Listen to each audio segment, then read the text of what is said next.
Welcome. Sorry for the brief delay. We're trying to live stream this and our internet is not letting us. So we are recording it. So if anyone was planning to watch on live stream, you can find it later.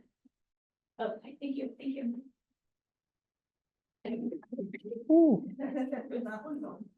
That one on? Okay, we can use this one too.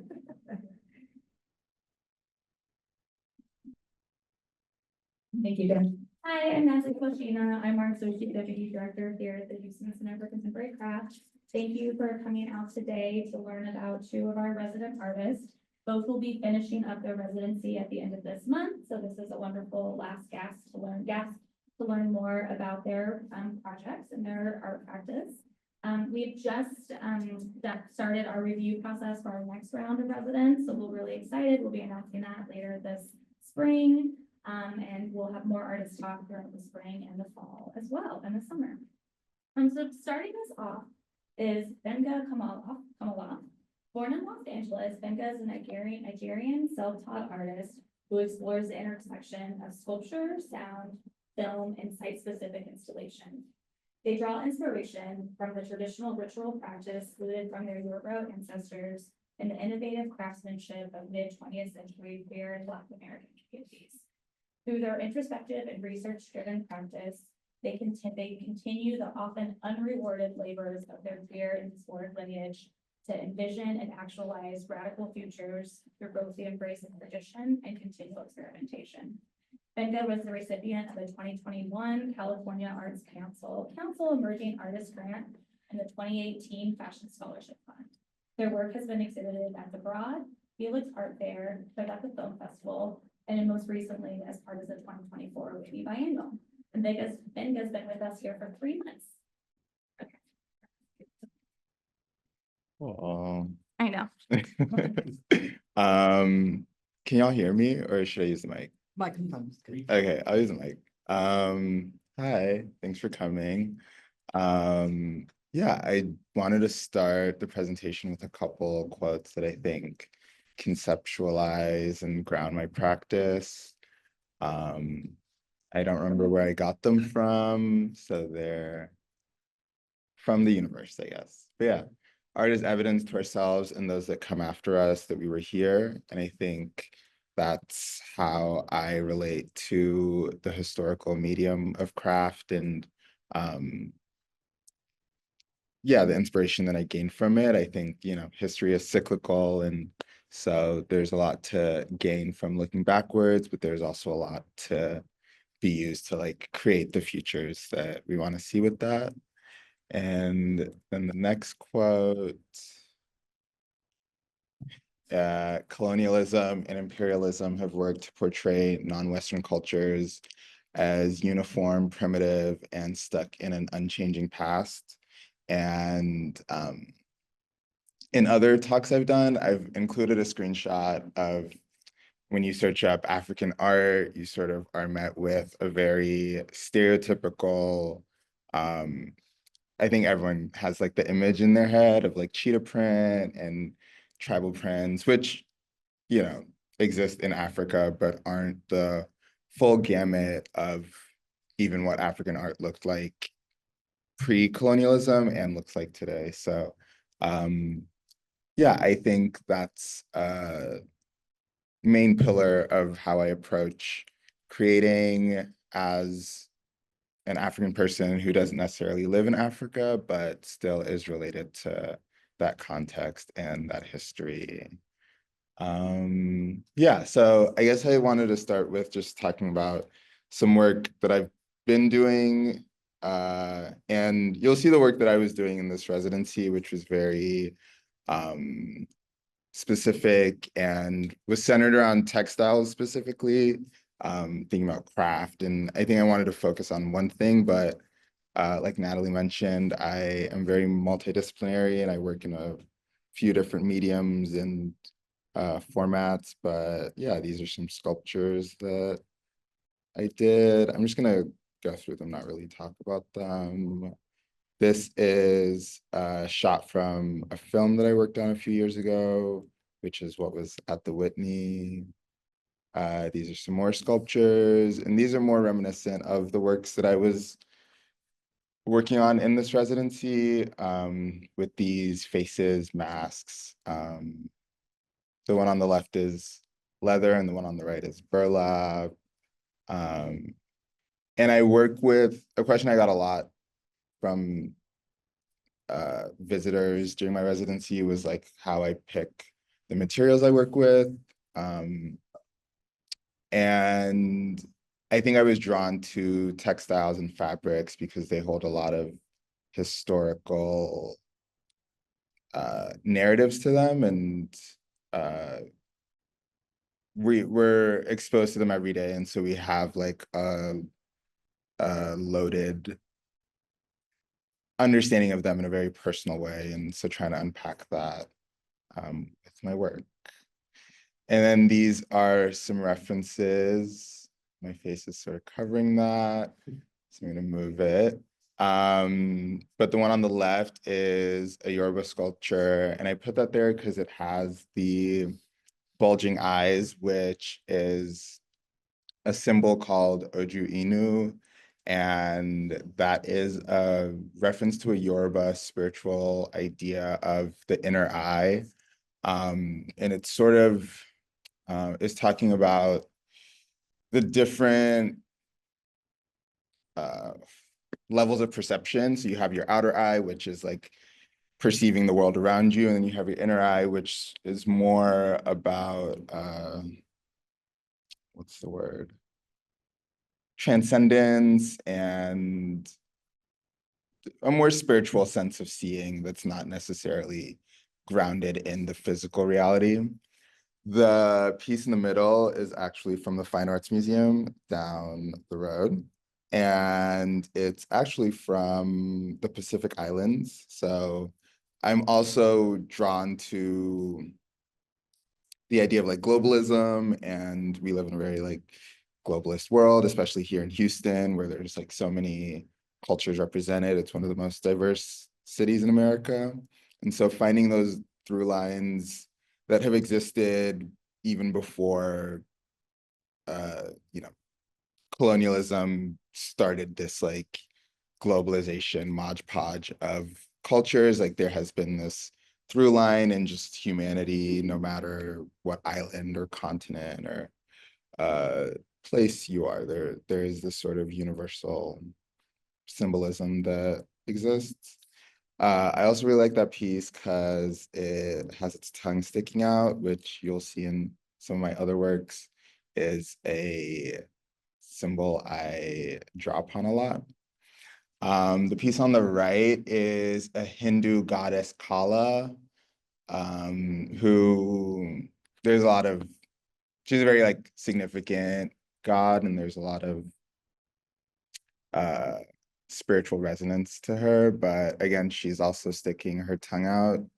I think in my works, I use the tongue as a way to sort of like make it approachable, but also a way to like provoke the viewer. Like the objects aren't just to be seen and perceived, but they exist in their own right and like have agency. And so, yeah, those are sort of like three different touch points that I think the work that I was working on during this residency can relate to. And then these are some other works, some more textile collages. We've got some camo, some burlap, a lot of batik dyeing, which is Yoruba technique of tie dyeing. And yeah, just trying to modernize or modernize traditional techniques and reinterpret them to create personal and universal sort of narratives. Some other works, I'm just going to keep scrolling through these. The one on the right is just a ink monotype print. And then this was an installation I did at the end of last year for performance Yeah.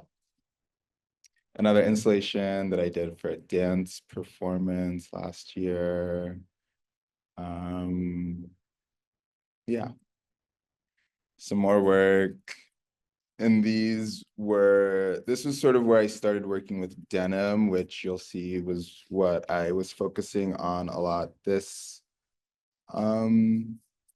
this residency.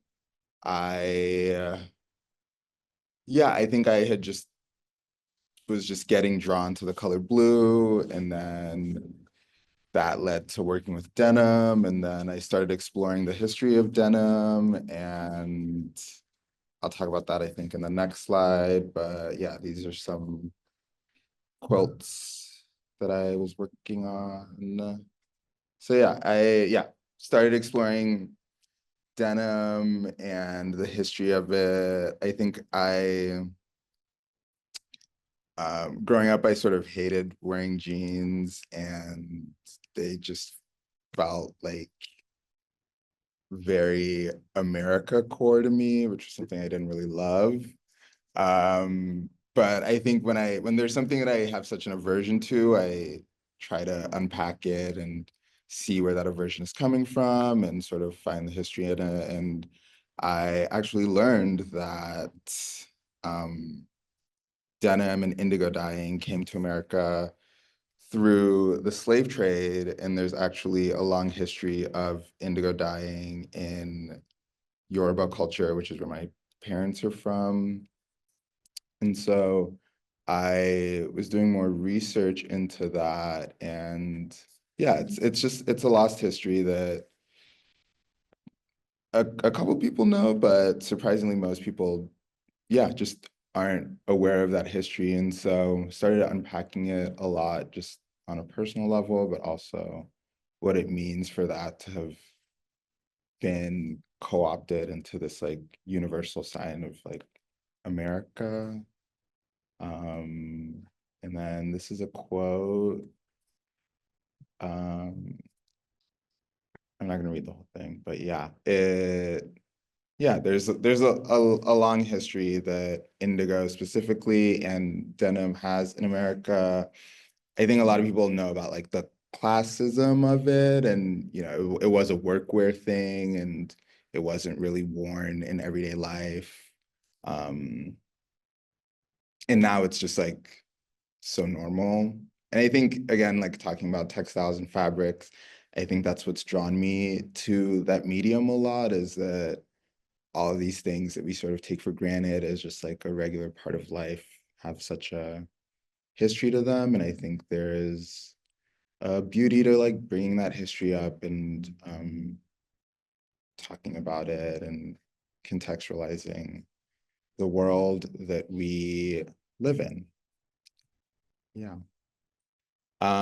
Yeah, so that was, so this is some indigo dyeing patterns from Nigeria. It's called adire, which directly translates to tie-dye, actually. So that's where that comes from. Yeah, the fabric is tied and resist dyed to create these patterns.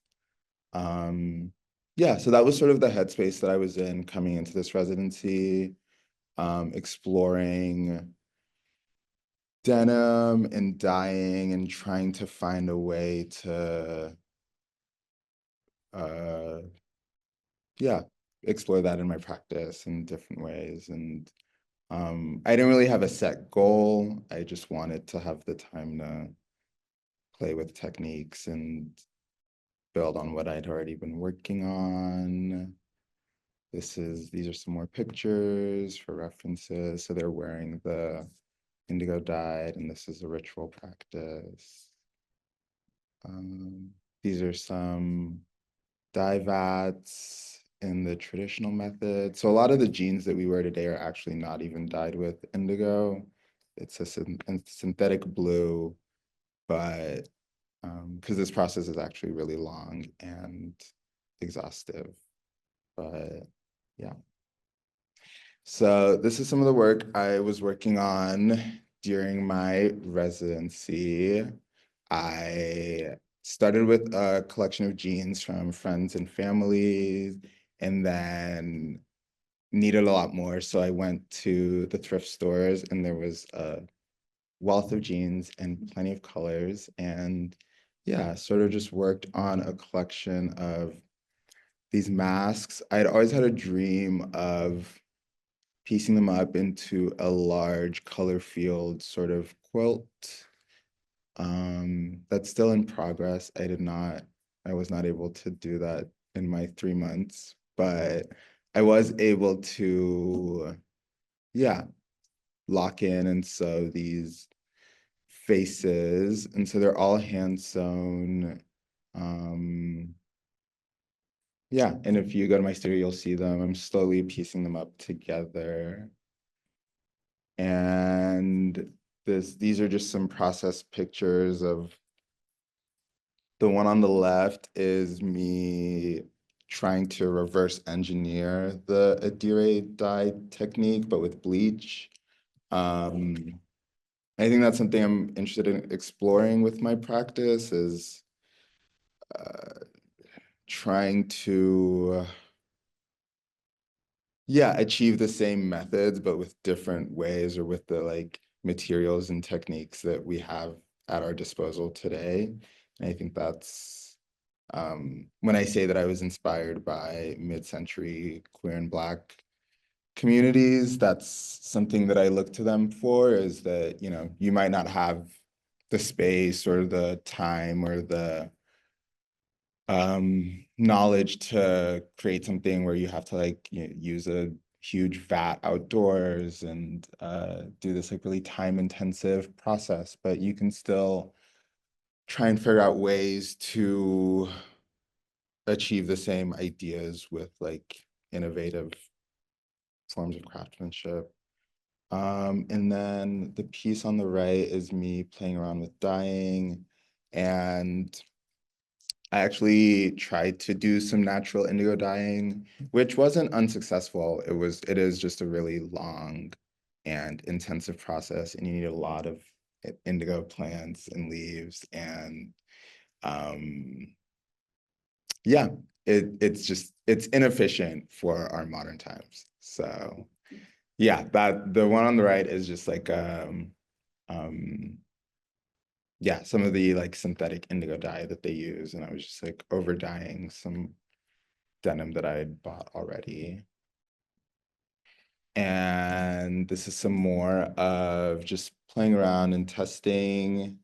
And yeah, I um again, you can see some more better examples in my studio right now, but yeah, I would make like a bleach goo with like cornstarch and like heat up the cornstarch and then mix it with the bleach, and then um yeah, it would stay in the spot, and so it would bleach in a resist dye sort of way. um I think this is the last slide. So yeah, this is um yes, just a starting piece of what would be the larger color field quilt. And ideally, it would be the size of this wall or even larger. Um, I love like a Mark Rothko painting. So that's sort of the vision I have in mind when I started out. And that will take a long time to do, especially with the quilting technique that I'm doing. So yeah, embracing the process of it. But yeah, I think this is another, just an experiment. Um, this was sort of separate from everything else, but it's the scraps of the denim I was working on during this residency. And I love not wasting things, and I love using like everything possible. And so these are just the scraps knotted together. Trying to think about like quilting in a new way, but also I was inspired by there's a Native American practice of nodding, and they would actually do it to like keep track of time and keep track of like historical moments and markers. And so that was sort of the yeah, where I got that idea from, and sort of just playing around with that. But yeah, everything is a work in progress as of now. So yeah, this is the last slide. So yeah, that's thank you for listening. That's a great way to. Um, that's a great way to end this, Gbenga, talking about marking time and passages, and I'll open it up to any questions that you might have for Gbenga. I have one though to get us started. We had a conversation in your studio about the eyes and if you see them as open or closed. And I thought that was a really interesting point you made then. Maybe you could expand on that. Yes, I don't remember what I said. They were open to like confront. Yes, okay, yes. Yeah, so that's what I was talking about with the Oju Inu symbol, in the sense that yes, they're open, but they're not, but let me maybe go back. Oh, here you go. They're open, but they don't have like pupils or eyeballs, and so they're looking out and they're present in the world, but they're not necessarily engaging with the reality. They're engaging with like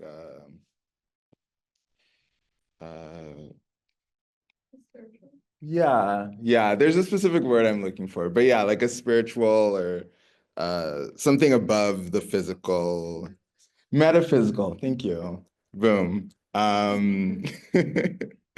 Yeah, and yeah, I think there's something to like how jarring they look and feel. Like they're supposed to be confrontational, but also like inviting. And I think, yeah, I like work that plays in that juxtaposition, I guess. Yeah. Hi. Are you stitching? Like, I love the sculptural quality of these, and I'm wondering, are you stitching or are you like forming and hardening? So they're all soft and they're stuffed with like just polyfilling, and they're like hand sewn. Yeah, they're sort of like folded and sewn in just specific Like ways. Kind of, yeah. Yeah, it's kind of like doll making, like those techniques where you're just using different hand sewing movements to accentuate different curves and stuff. What changes in your thinking when you go from making each base to like assembling them into more of a like these big quilts? Like what do you see about the collection that's different from each base? I think it's more, I'm gonna go all the way back, but I've only worked with like individual faces mostly. And so like in pieces like this. And I guess for me, when I do work like this, they are speaking to more like specific things about myself and like individual ideas. And so I've sort of been trying to move past that and think more, or make an image or an object that can speak to something a little bit more communal in the sense. And so I don't know if that's answering your question, but yeah, trying to have these beings, these masks, exist and like be in community with each other in the piece. And I think that's also kind of what's been hard, is that, sorry, I'm sliding through it, is that when they're on their own, you don't really look at them and then compare them to the other ones. But now that I'm like piecing them together, it's a different headspace where it's like, oh, this one doesn't necessarily look as good next to this one. And so I have to, yeah, it's just a different way of thinking and yeah, different So as you're problems. piecing them, you find that they communicate to you kind of where they want to be. Yeah. To be. Yeah, exactly. Yeah, which was, I'd never done that. And so it was a new challenge to think about and explore. And even with with denim, something I knew that denim came in all different colors, but I hadn't really thought about it until I got to the point of like doing all the faces and I was like, oh wow, like they're all like different shades and some shades don't blend well with another shade. So yeah, that was yeah, yeah, literally, yeah, yeah. Yeah. Could you talk more about the performances? You mentioned the performances, but could you tell us more? Yeah. Uh I don't do the performances. Okay. I wish I was a performer, but I hate being perceived. So, but I love performance art and I love working with artists who perform and use their bodies. So So you kind of setting the stage for these performances? setting the stage and working with dancers. So this one was like an exploration of, I also DJ, so it's like a unrelated, but also kind of related in my head. But yeah, this piece was thinking about nightlife and clubbing and the desire to be seen and to be obscured. And it's not really clear in this picture, but the fabric was translucent. And so I worked with 3 dancers and we sort of worked on this improvisational, but also there was like a vague routine of throughout the night they they did different movements and routines that alluded to like how people interact with each other at a club and thinking about like flirting and that sort of like behavior. And yeah, and then this show was also a dance show with like a dance company. And the stage, this is 1/4 of the stage. So there's a whole other side of the stage that's not shown in the picture, but yeah, they started on the bed and it was like pseudo sexual, and then they moved on to the other side of the room where there's a bath. And so yeah, they like started off dirty and then they ended up like cleaning themselves and like having like a baptism of sorts. Um, but yeah, performance is something I'm trying to explore more in my practice, but this was a craft residency. So It's all related. yes, definitely. Yeah, I mean, definitely. when you were talking about this larger painting referencing Rothko in the Rothko Chapel, it's like that is a performative space. Definitely. Metaphysics. Yeah. And because I see how you like to connect points. Rothko designed that chapel based on the Wheelwright Museum in Santa Fe, which is a Native American museum. And the way it's laid out is all about Native American symbology. Yeah. I find that really fascinating that you're kind of touching on all these things already in your work. Yeah. But then like that painting ends up being performative space too. Yeah. I couldn't have said it better myself. Thank you. Yeah. Awesome. Any last questions for Gbenga before we move on to Adam? I do have one more small question. Mhm. I noticed that some of your art previously that you've done is more erotic. And how does intimacy change when you shift from like art, the large capital A sense, to the craft sense? And how do you find that balance, transforming the erotic to more like the just merely, or not merely, but be more intimate? Yeah. That's a good question, actually, because that was something I thought of being in this residency.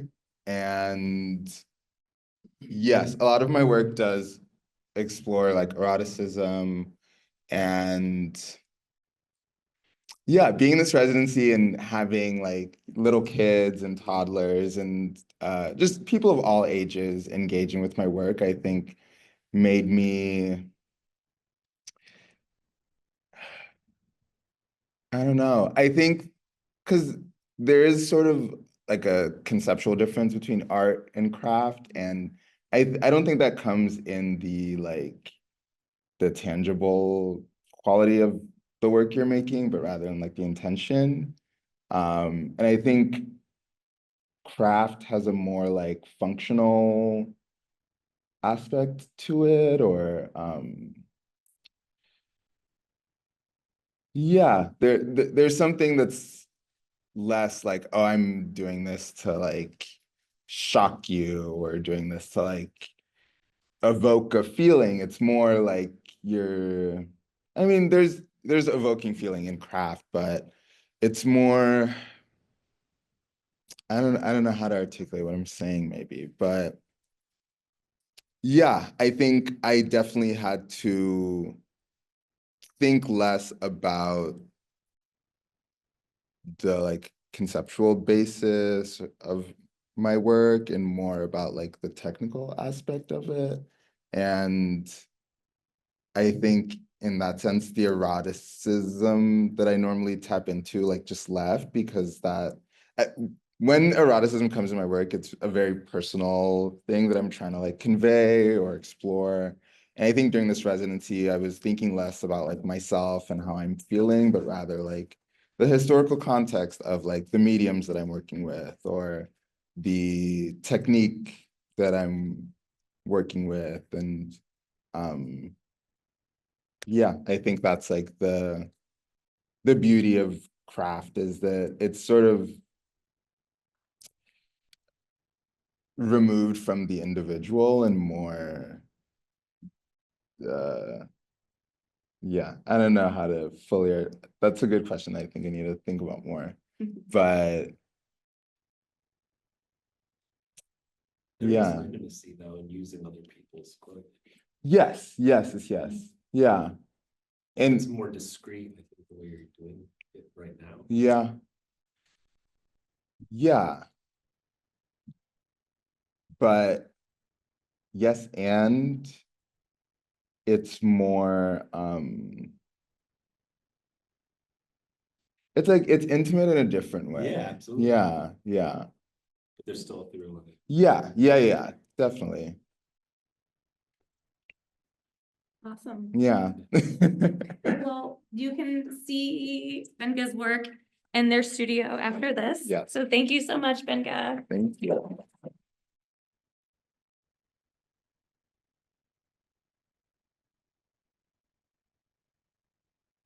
Just switch over to Adam's real quick here. I introduce you, Adam. Okay, thank you all for your great questions. I love it when we can have some really wonderful conversations with right here too. Next up is Adam Whitney. Adam, a Vermont native, began his art education at Pratt Munston Williams Proctor in Ithaca, New York, and earned his BFA from Virginia Commonwealth University in Richmond. He taught jewelry design at Raffles College in Kuala Lumpur for 2 years, using his time in the Southeast Asia to travel wildly, there we go, and immerse themselves in regional craft practices.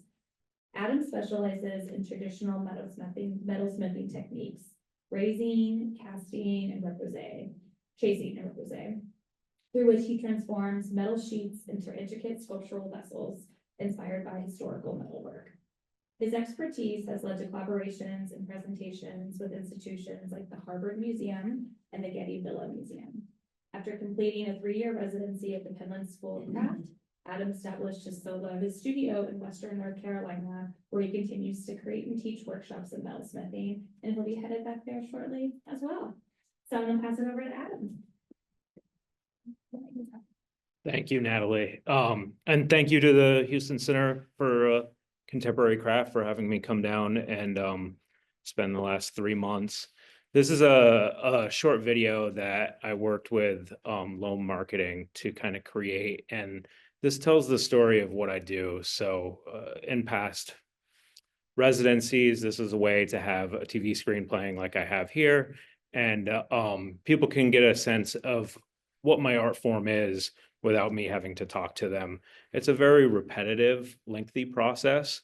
So this is a disc of silver that is heated up, annealing softens it, and then I'm slowly shaping it by striking it with a hammer over and over until it creates a volumetric form. And what I find so interesting about this type of sculpture is that it's neither additive, like modeling with clay, where you can add a little bit more clay, nor is it subtractive, where you're carving away stone or wood. What I am is I'm starting out with a set mass, which is in a form of a disc, and I need to slowly shape that. So I need to know what I'm able to get out of that shape with that starting piece of metal. That being said, the process, I need to control how thick the skin of metal is or the wall of the form is. And I do that through different hammering techniques. And it really is contingent on what I'm trying to achieve. Some of the more complicated forms, which we'll talk about later in this presentation, I have to do a lot of prototyping and testing. The silver, it's expensive material. So I don't necessarily want to make mistakes in it. So I try to make those mistakes and to figure stuff out in copper first. And then when I go to actualize my final design in silver, the recital is the copper over and over. And then my final performance is creating it in silver. The numbers on it indicate how many times I've heated the object and then reshaped it. If I hammer too much, the metal will be fatigued and it'll crack and it'll break. If it cracks and breaks, you can sometimes repair it, but usually it'll continue to crack and break there. So you don't want to make a mistake. And then my work, also, I spend a lot of time documenting it and sharing it with people. So this is what I do, and I'll show you more of these. This is that cup going backwards. So it's taking, the 8 to 10 hours I put into it and condensing it down to a couple of seconds. And that's the same thing with this, video. Documentation of my work is now becoming more important to me, and being able to share it so people understand the value that goes into it. And I think people are always excited to see that and to understand it a little bit more. And this is cooking show style, so it's not easy to do. I have to get 6 cups going, all in different kind of stages of progression, and then put it all together. And that's the form of a simple cup. This is probably the closest thing of a production item that I have, these small carriage cups. And this is like a very simple bowl as well. And this will be at the Craft Center's spring auction. Spring luncheon. So if you want a chance to win this one, attend that spring auction. But what I'm really fascinated is the historical metalwork that has this high degree of shaping and unique form. And these are stirrup cups. So these were originally cups that have no foot. They don't sit on a table. They are also called greeting or parting cups. And they were presented to people when they kind of came from traveling or left on a hunt. And I'm fascinated with them. And this is kind of where I started my journey in 2017. I was looking at sea monsters on 15th century maps, and I decided to make sea monster stirrup cups, even though there's no correlation between a stirrup and a saddle and a sea monster. But I just love the idea more of, I didn't know where I was headed in this career of silversmithing, especially making very high degree sculptural items. And it was the unknown, just like those monsters depicted the unknown in the map. These are the first 4. So 2017, the 2 in the back, and then 2018 and 19. And then in 2023, I returned to this series. The idea was to do 5, with the 5th being gold. And it took a while for me to save the funds to purchase the gold. So by the time I got the gold, I hadn't done them in a while, and I needed to dust off and revisit the idea. So I started number 5 and number 6. And then I realized like these can be anything I want. You know, I can use my imagination. I can also kind of use them as a sketch to understand the material better. So to push myself. And that's what I really did with this, the seventh one. It's the strangest one. It actually stands and it doesn't have like an eye or a face. But I was seeing how much material movement I could get out of one single sheet. And there's my dog in the background. That's Axel. But you know, this for me is probably one of the most technically challenging pieces I've ever made. And it's the weirdest, funkiest, which I really like as well. But when I did get the gold, it was a dream for me to practice these skills in gold. And I worked as a bench jeweler for a while. So I had some experience working in jewelry scale gold, but I've never worked with this much volume of gold. So this is 10 ounces of 24 karat gold. And basically to get the jitters out of me, because I was so nervous about this material and to just feel it out, I made this cup only to then melt it down and then make another cup. This is actually the third cup. I don't have good pictures of the second one. And through this process of making these gold cups only to crush them, I realized that 24 karat's a very soft material and it moved differently, and I wanted it to be a little stiffer so I could achieve the design that I wanted. So I had to alloy it, and that's what you see inside the cup on the scale. It's just a little bit of copper and a little bit of silver mixed together. Making this piece, you know, this is kind of my studio when I'm documenting my work. So as I progress, I have this set up with a studio phone that I use to capture the piece. So I need to stop every now and then, put it in front of the phone, capture a picture, and then I'll usually have a couple of cameras documenting me as well.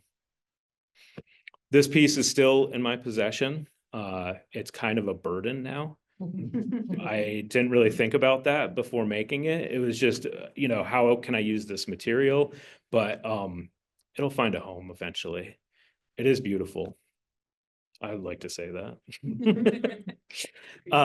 Besides stirrup cups, you know, I always look to historical metalwork for inspiration. So these are two examples of a rhyton.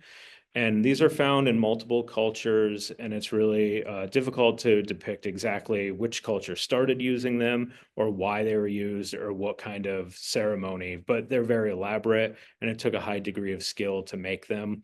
The one on the left is, I believe, at the Met, and I love if you look at the horn or the beaker, you can kind of see that the legs continue up on that form in a two-dimensional relief. And then the stag, which is at the Getty Villa, is just incredible. And I'm not even sure if I have the skill to recreate something like that one to one, but I try. You know, so this is, we understand how people use them through depictions like on this terracotta, and this is the one that I made. So when I decided to make one, it was first I needed to figure out how to do it, but also what kind of imagery I wanted to use on it. And I bugged all my friends way too much at bars drinking, deciding what I wanted to put on it. But I wanted something to represent our modern time. And I think the astronaut suit is a great way to kind of address the technological age that we're in and the change from the industrial age that we were in. I could be wrong, you know, history will look back and we'll decide that. But also it was a great form because it's a human form, but it's not a representation of a human or any gender as well. And it's also a suit of protection, which I think is wonderful. Making these objects has led me to work with museums. So I was actually able to go to the Getty Villa and hold that piece. So it was pretty amazing to have that opportunity. And they had several of the ones that they own out. And we basically had this discussion day sharing about rhytons. And, you know, out of everybody there, I was the only one without a PhD, probably me and the security guard. But nobody has actually used one because they can't fill theirs with anything. So I was able to speak about how it pours and, you know, the nuances of the material. It was really fun. And I hope I can do more of these interactions with museums. And if I can ever get my hands on historical work, it's really wonderful.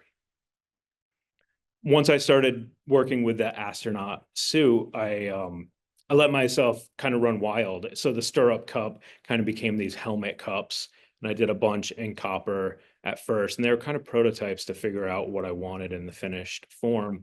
But then they evolved into silver ones as well, and these are just fun for me. I mean, they're challenging in a way, but I can also depict, different forms of the helmet. None of them are a one-to-one duplication of an actual helmet. I just looked at a lot of different helmets and then created them. And the EVA glove came out of that as well. I had looked at this drinking vessel in the shape of a fist that's at the Museum of Fine Art in Boston ages ago, and I was just always in love with it. I thought it was amazing, but I never had a reason to make a glove or a fist or anything until I found the astronaut suit. So this is kind of how I work. I absorb all this historical work, and when it's appropriate to my work, I put it into play. And this just shows the kind of the struggle that I go through to form that silver object. So those are 9 copper samples. All of them start with a different size disc, maybe an oval, different thicknesses. And I'm trying to figure out what I'm capable of doing.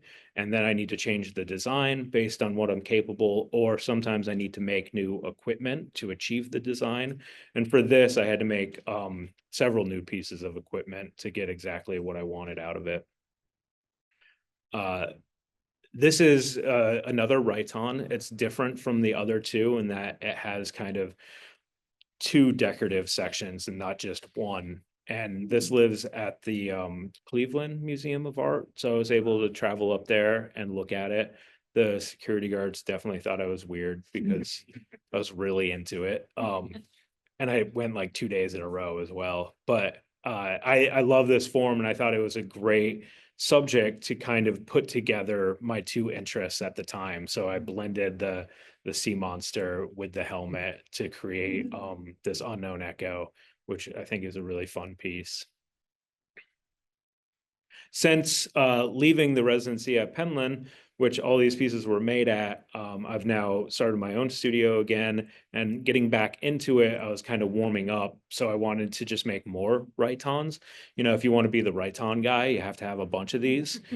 And the silver ones, they're expensive as well. So putting them in show, shipping them around, it's kind of burdensome. So I wanted to make more out of copper and just be quicker with them. So these never had any studies. I just jumped right into them.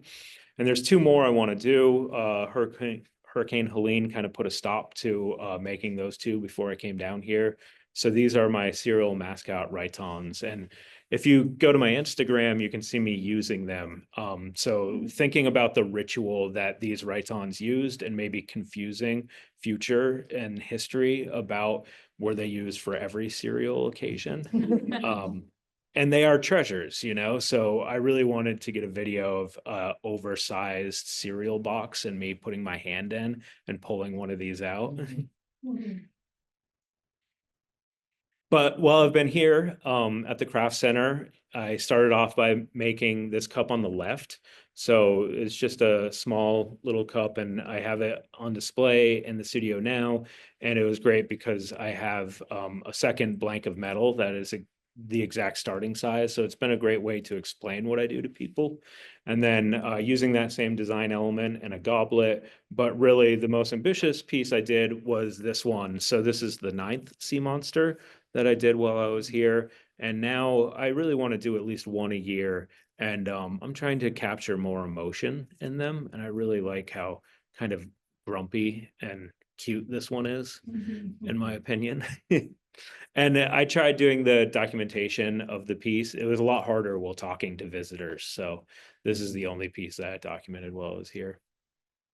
And the last thing, although I haven't really progressed on the project, I do have kind of a direction for the next project that I started while I was here. And that's looking at this piece.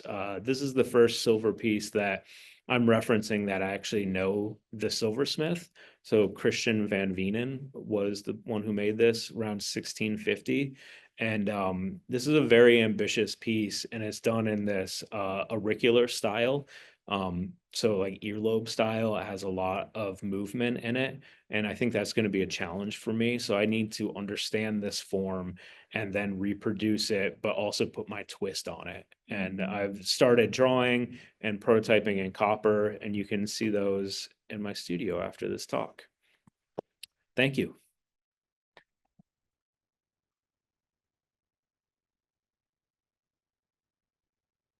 You, Adam, does anyone have any questions? Yes. That last one with the goblet by Chris, etc. Yeah.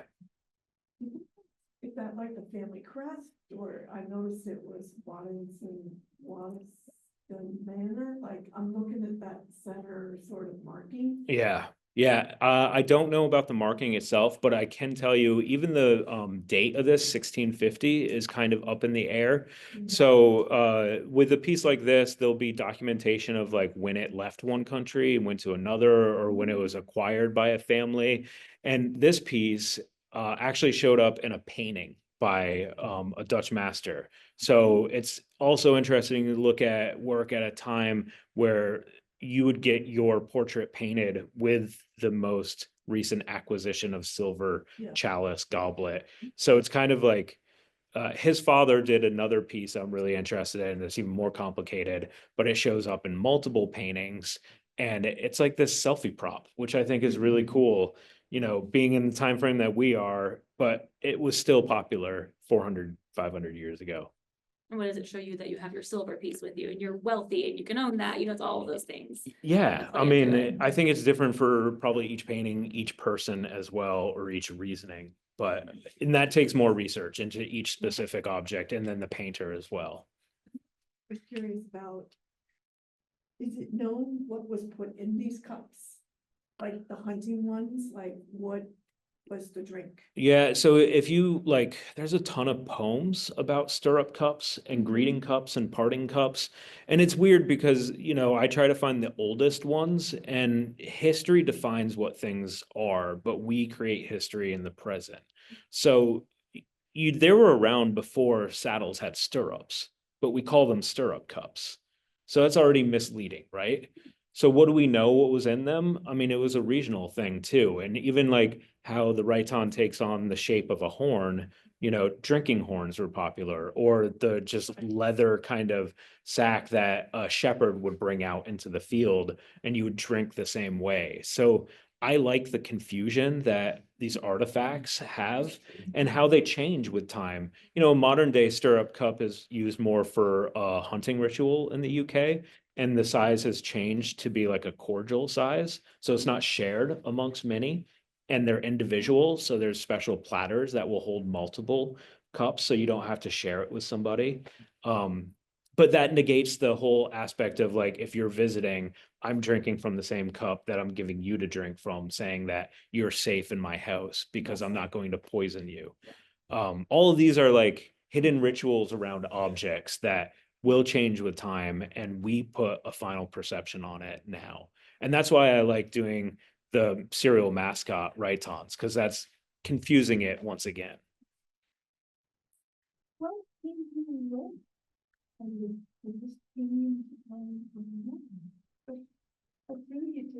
I found metal pretty early in my career, so I went to art school not knowing that jewelry or metalsmithing was a field. And I thought I would be a sculptor or a painter. And one of the sculpture classes was either metalsmithing, ceramics, or giant, hideous welded objects. And I didn't have a car either, so I needed to bring stuff home. And the jewelry object was small enough for me to transport, but also the comparing what past students had done, there was a level of precision with the jewelry. And I think that's based on the scale. It's manageable as you're beginning. And everything was thoughtfully finished. And I appreciated that. It wasn't just a rough idea. So I think that's what drew me in. And metal being so malleable, but our perception of it being so hard and firm. I mean, I lose myself when I hammer. It's therapy for me. It's not like a way to get out aggression. You don't get angry with it, but you kind of drift off to this banging and hammering that is hideous to everybody else. It definitely is meditative, yes. Say some of the staff who hears it has also said, we're very open to noises here. This is what we're here for, right? But they actually say it's meditative to them too. It becomes like a white noise. Some of the staff has told me it like kind of makes a background noise for them, which is interesting. I tried to be a little bit more calmer about my hammering while I was here, but it's loud. It's very loud. And I mean, I think one of the reasons why you don't see a lot of silversmiths around, like it's a difficult program to continue in university settings as well, because it's loud and, you know, everybody's piled in. It's expensive. It takes a lot of upkeep. There's a lot of things that make it difficult for an entry-level person to jump into. And I see your studios like kind of like, you know, Well, I mean, that was my past studio. Yeah, it's different now, but it's I set it up so it accommodates me very well. I have a two-part question that are unrelated. The first one is, I don't know how your doctor bills are from tennis elbow or hammer elbow, whatever do you Yeah. get carpal tunnel or any, do you? Yeah, I'm fighting with my body now. It's finally telling me that I'm getting old and it doesn't heal the way it used to. And I really like to be in the studio, so I love working Mhm. a lot. The Recovery, 2023 was I did a tremendous amount of work and I kind of pushed myself too far, and I was working with acupuncturists and that kind of kept me going. Yeah, but really the reality is I need a morning routine of stretching. Sure. That's a half an hour, and an evening routine of stretching. And if I do all of that, then I don't need to pay somebody else to do that. yeah. So I just need to, and also I can't work 60, 70 hours a week anymore, Right. although I want to. And then my second question is more about the Monster series, because Mhm. I'm fascinated with that. And it sounds like it's going to be an annual thing. What inspiration do you tap into to create that year's piece? Yeah, Is I it don't think about it what's too going much on in the now. world, or what's going on in your world? Yes, What- all of the all above. the above. Yeah, I mean, it really, when I decide to work on one, Mhm. I kind of like clear my head, or that's a way to clear my head. I jump into something, I let my mind, I mean, I have a whole bunch of information that I'm always interested in, so I can return to that as well. And then I go through a process of sketching, drawing, pulling out ideas. And then I want to work faster in the material and then let things as I'm working pop up. And I don't want to design it 100% and then just make it. I find that a little boring. So I want things to change continually. Okay. For a material that takes, those are like under 200 hours of labor to make, but I want them to feel like I just did it in 20 minutes. That's my goal. Well, it appears that you did spend quite a bit of time on the pieces. They're beautiful. Well, So, I yeah. got to do more then. So you talked about the copper, you work in copper first, but the gold was so soft that it, changed your process. Is the copper similar to silver that your design stays the same, or is there any translation between the two? Yeah, there's a subtle difference. It's anybody who's beginning wouldn't really understand it. There's also different types of copper that you can work in, and I can feel the difference between all of those. It's like talking to a pastry chef, like they're going to feel the difference of all this different dough that they create. There are things that are easier to achieve in the silver, and I work in either fine silver or Britannia silver or sterling silver. I pick and choose based on the design. But yes, there is difference. And with the copper, the prototypes, I don't push them all the way to the final degree that I would, and the final consideration that I do with the silver or the gold. And gold is really difficult. I struggled with it towards the end because I quickly realized I rely on a contrast with patina and silver. Mhm. So instantly we're getting, the highs and the lows and the white with the black. And I couldn't get that with gold. Gold doesn't patina. And I dug through all of my books of like African jewelry or Indonesian golden jewelry, anything that was gold jewelry. And I was like, how did they achieve this surface? And it was surface texture. So it took a lot longer because then I was methodically going through and trying to separate like a high sheen, a low sheen, different matting effects to give the proper like feel I wanted in the piece. One question, what is the method to feel more novel, more easy, you can work in and make it more shine? What method you feel? I think I'm most comfortable with fine silver. So, Yeah, yeah. So pure silver, it's not alloyed with anything. It's soft. I understand how it moves. Most of my ambitious pieces, all the Rhytons, all the sea monsters are made out of that. The astronaut glove. So I feel really comfortable and I know what I can get out of it. And I know when it may want to break or tear. I can understand those little nuances that it's showing me and stop it from having a problem. Pure 99. Yep. Yep, 99.9% pure silver. Yep. Gold is not same kind? Gold's different. And I don't have as much experience with it. Oh, I see. I need more It's time. because I- Yeah. I need like 5 pounds of it to play with. Yeah. Another This one- question. Oh, one more. I'm sorry. It's only one question. So you work in 12 hours, something, 8 hours, continuous. Tell me something about your pain or in your hands, you don't have problems? When I'm working, I don't have problems because I'm excited. I'm having fun. I have problems when I go home and try to sleep. And then I wake up in the morning. So you won't keep those problems when you're working 12 hours Yeah, on the hammer, it's happening more. sometimes. Yeah. Okay. Or just what's this one made out of? If you do this historical research too, and like, Yeah, and this is where it gets a little tricky.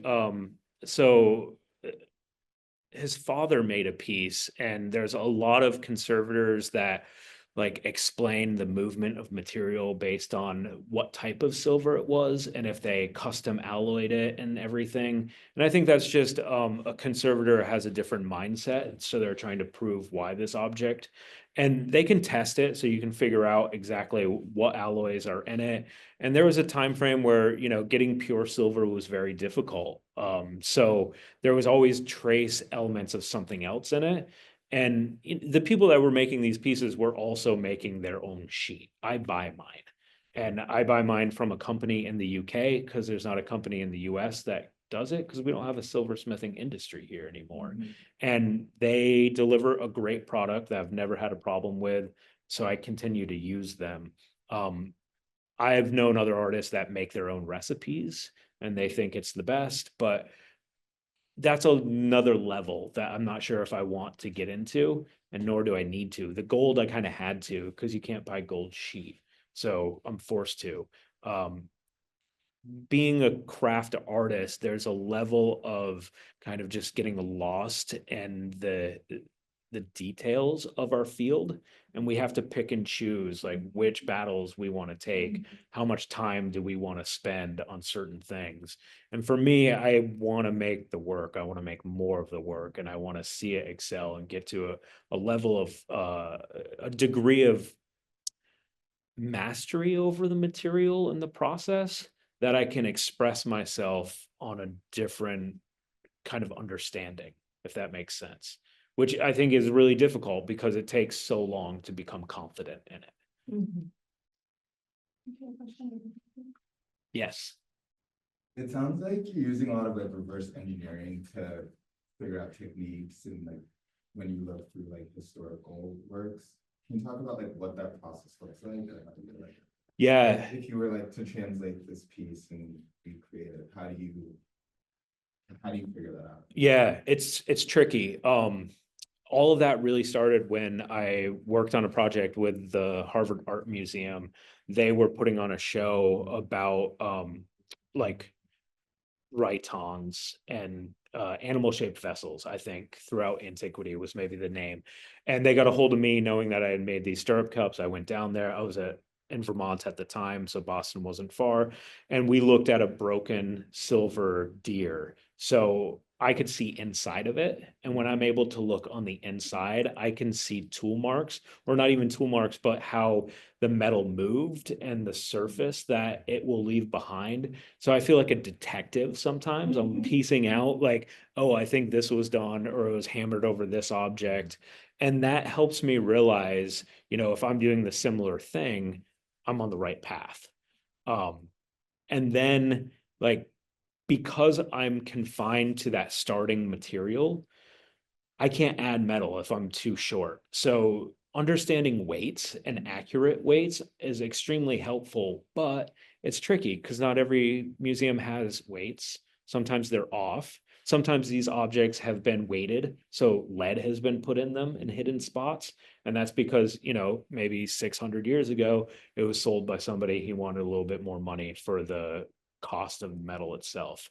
But if I can get sizes, accurate sizes, if I can see inside, this cup actually has a great picture on the interior, and that's helping me a lot to understand what's going on.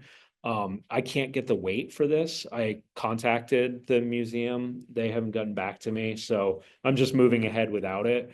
But all of those help guide me to an understanding. And then it comes down to me going through the process of prototyping.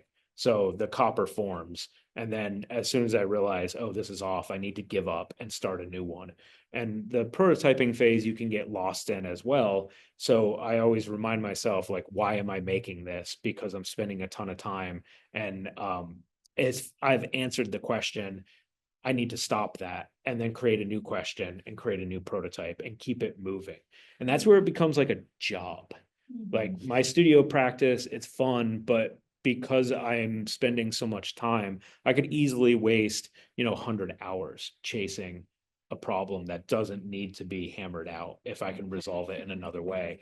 And I mean, that's serious, Well, it is knowledge, but the knowledge should have a reasoning behind it, and that should lead to something else. And you have to just be a little bit careful that you're not just spinning your wheels. It's tricky, I think. And I think as we wrap up here, you can go into Adam's studio and see that you've actually made sketches of this too. So beyond Yeah. the prototypes, you're doing a lot of visual analysis and Yes. just sketching those forms, just a very different way than you're hammering, and Yeah. it's interesting to see that study you're doing. As Yeah, I well. mean, I think you need to study the object in all different ways. So sketching, modeling in clay, working in copper. I need to get my head inside and around this piece and be able to not use a reference photo to recreate it. So I need to fully understand it. And that's where if I can touch it, if I can like really get my hands on it, that would be amazing. Because my hands have knowledge that I can't even describe. There's no vocabulary for them. They have skill in them that has been trained over time. Yeah. Well, thank you so much, Adam. Thank you.